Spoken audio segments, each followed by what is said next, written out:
Vous écoutez La Voix de l'Espérance, une émission qui vous apporte paix, joie, confiance et espérance.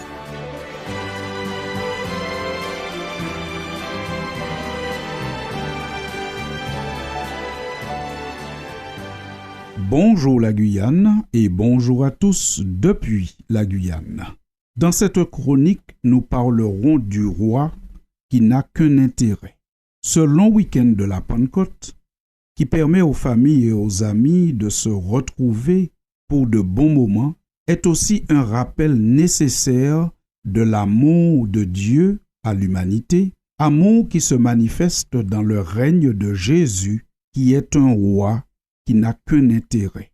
L'Ascension est la fête chrétienne qui rappelle le moment où Jésus a été élevé au ciel, après avoir été crucifié et après être ressuscité.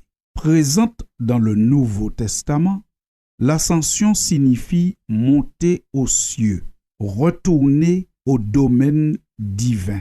S'il retourne au domaine divin, cela signifie qu'il avait bien voulu le laisser pour un temps, pour accomplir une œuvre indispensable que lui seul était capable de réaliser. Par conséquent, avant son incarnation, Christ est roi. Il est roi de toute éternité, mais il est un roi qui n'a qu'un intérêt. Pourquoi pouvons-nous dire cela? Parce qu'avant sa crucifixion, Jésus disait à ses apôtres dans une prière que nous rapporte l'évangile de Jean, ce que je lis pour vous maintenant. Je t'ai glorifié sur la terre. J'ai achevé l'œuvre que tu m'as donnée à faire.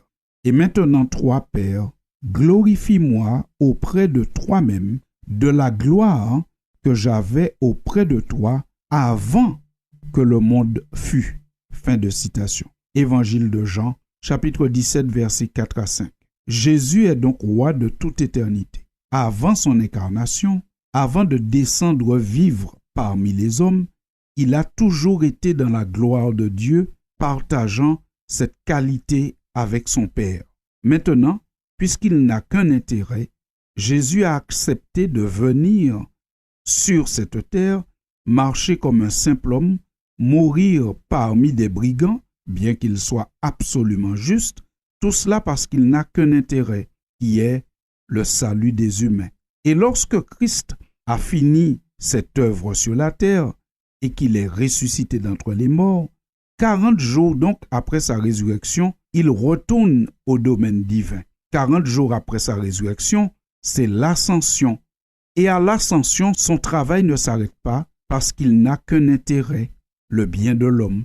Nous lisons dans l'Épître aux Romains, au chapitre 8 et au verset 34, « Qui condamnera les élus de Dieu? Personne. Parce que Christ est mort, mais bien plus, il est ressuscité et il est à la droite de Dieu et il intercède pour nous. » Fin de citation. À l'ascension, Jésus est donc celui qui revient pleinement au domaine divin pour plaider la cause des humains dont il a partagé l'existence pendant quelques années. Jésus fait tout cela parce qu'il n'a qu'un intérêt, un seul intérêt, le salut des hommes. Et lorsqu'il est à la droite de Dieu, que fait-il après l'ascension? Alors, il intercède pour nous. Jean va un peu détailler ce qui se passe en disant « Mes petits enfants, je vous écris ces choses afin que vous ne péchiez point. Et si quelqu'un a péché, nous avons un avocat auprès du Père, Jésus-Christ le juste. » Fin de citation. Retrouvez cette parole dans 1 Jean chapitre 2 au verset 1er.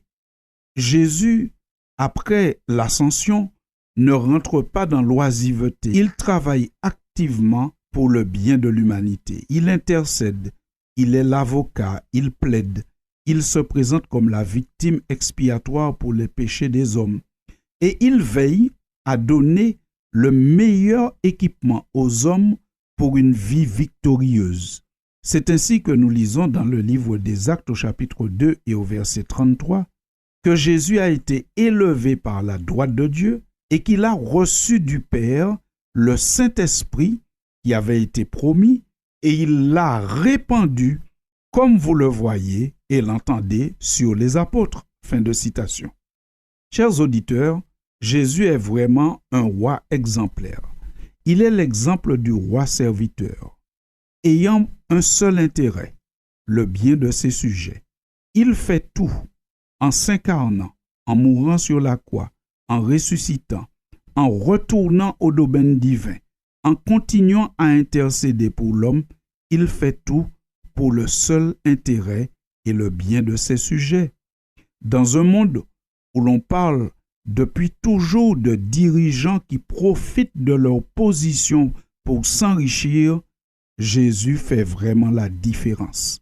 Quand il est remonté à la droite de Dieu, il travaille encore pour répandre le Saint-Esprit sur ceux qui le lui demandent avec ferveur, car il veut que ses disciples mènent une vie victorieuse et une transformation qui les rapproche de Dieu et donc les qualifie pour la vie éternelle.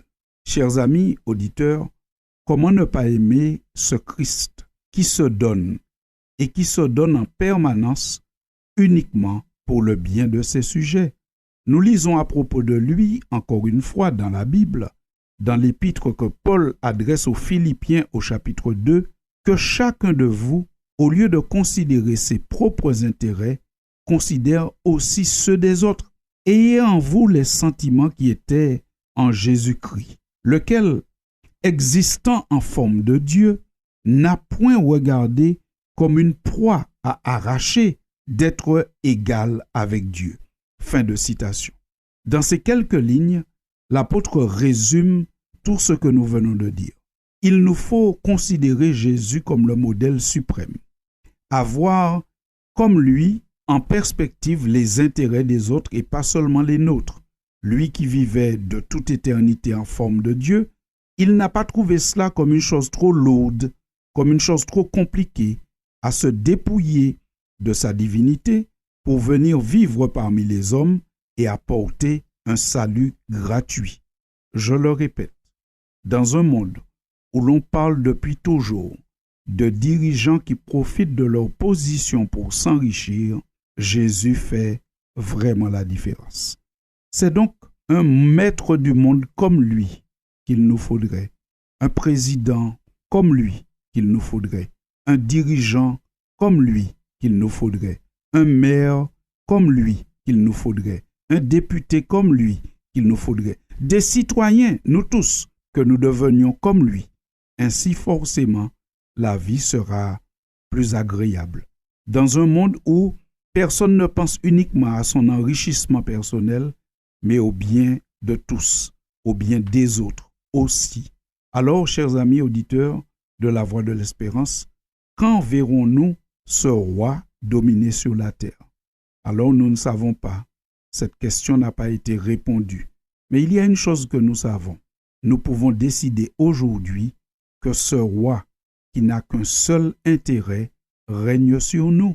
Alors, si nous ne pouvons pas décider de la date où il régnera sur le monde, décidons aujourd'hui de la date que nous choisissons pour lui donner les rênes de notre vie. Merci pour votre attention. Je vous souhaite un bon week-end et à bientôt pour une prochaine chronique. C'était La Voix de l'Espérance, une émission préparée par l'Église adventiste du 7e jour. Si vous désirez avoir une copie de la causerie d'aujourd'hui, demandez-la. Elle vous sera donnée gracieusement. Écrivez à La Voix de l'Espérance, boîte postale 169 97 324, Cayenne, CEDEX, ou téléphonez au 0594 25 64 26. Merci chers auditeurs et à bientôt.